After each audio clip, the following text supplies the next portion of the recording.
সামাজিক যোগাযোগ মাধ্যমে নতুন পরিচয়, নিয়মিত কথা বলা, তারপর অল্প সময়েই গভীর সম্পর্ক।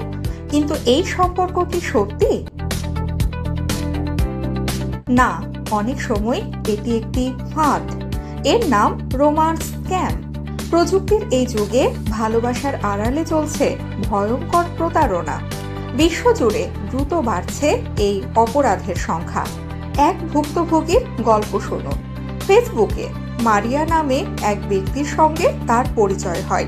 নিজেকে আফ্রিকায় কর্মরত সামরিক কর্মকর্তা বলে পরিচয় দেয় সে।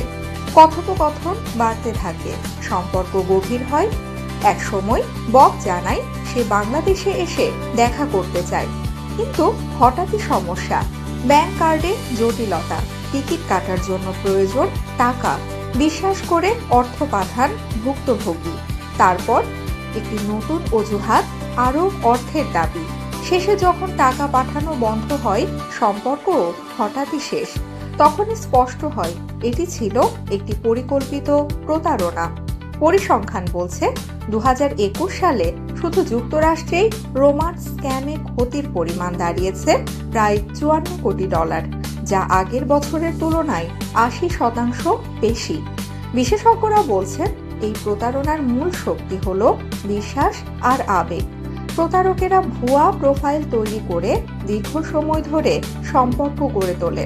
তারপর ভালোবাসা আর সহমর্মিতার গল্প শুনিয়ে টাকার ফাঁদে ফেলে। কখনো চিকিৎসার খরচ, কখনো ভ্রমণের অজুহাত, আবার কখনো ব্যক্তিগত ছবি বা ভিডিও দিয়ে ব্ল্যাকমেইল। কিছু সাধারণ কৌশলও রয়েছে, যেমন মিলিটারি স্ক্যাম বা অয়েল রিগ স্ক্যাম। তারা সবসময় দূরে থাকে, ভিডিও কল এড়িয়ে চলে, সরাসরি দেখা করতে চায় না।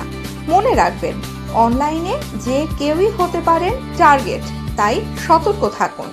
অপরিচিত কাউকে কখনো টাকা পাঠাবেন না, ব্যক্তিগত বা ব্যাংক তথ্য শেয়ার করবেন না। সন্দেহ হলে প্রোফাইল যাচাই করুন। ভিডিও কলে কথা বলতে অস্বীকার করলে সতর্ক হন। আর যদি ইতিমধ্যে প্রতারিত হয়ে থাকেন, তাহলে দেরি না করে ব্যাংক বা সংশ্লিষ্ট প্রতিষ্ঠানের সঙ্গে যোগাযোগ করুন। অনলাইনে ভালোবাসা খুঁজতে গিয়ে নিজেকে বিপদের মুখে ফেলবেন না।